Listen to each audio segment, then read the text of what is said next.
কিছুদিন আগে অবধি আমার কাছে স্টুডেন্টদের অনেক কোয়ারিজ আসছিলো যে দিদি এবার কি Calcutta University law entrance conduct করবে না? তো the answer is yes, conduct করবে। কারণ কিছুদিন আগে 3 থেকে 4 দিন আগে টাইমস অফ ইন্ডিয়াতে একটা আর্টিকেল এসেছিলো যেখানে ইউনিভার্সিটির তরফ থেকে খুব ক্লিয়ারলি জানানো হয়েছে যে কিউলেট কিন্তু কন্ডাক্ট করা হবে। তো সেই অনুযায়ী তোরা সবাই যেরকমভাবে প্রিপারেশন ফার্স্টের দিক থেকে নিচ্ছিলিস, যেই মানে কী বলবো, যেই এনার্জির সঙ্গে, সেটা কিন্তু এখনও অবধি ক্যারি কর তোরা, কারণ এক্সাম কিন্তু হবে।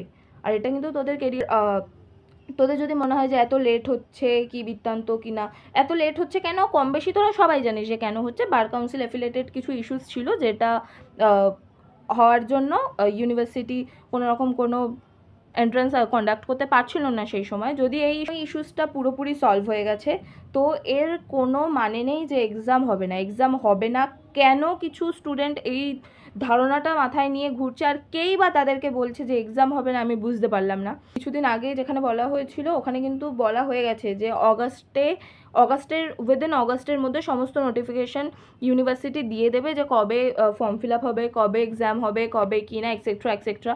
যেহেতু অগাস্ট শেষ হয়ে গেছে, যতটা সম্ভব মানে 100-এর মধ্যে 98% তোর শিওরিটি রাখ যে কিন্তু সেপ্টেম্বরের ফার্স্ট উইক থেকে সেকেন্ড উইকের মধ্যে কিন্তু তোরা সব কিছু পেয়ে যাবি, কবে ফর্ম ফিল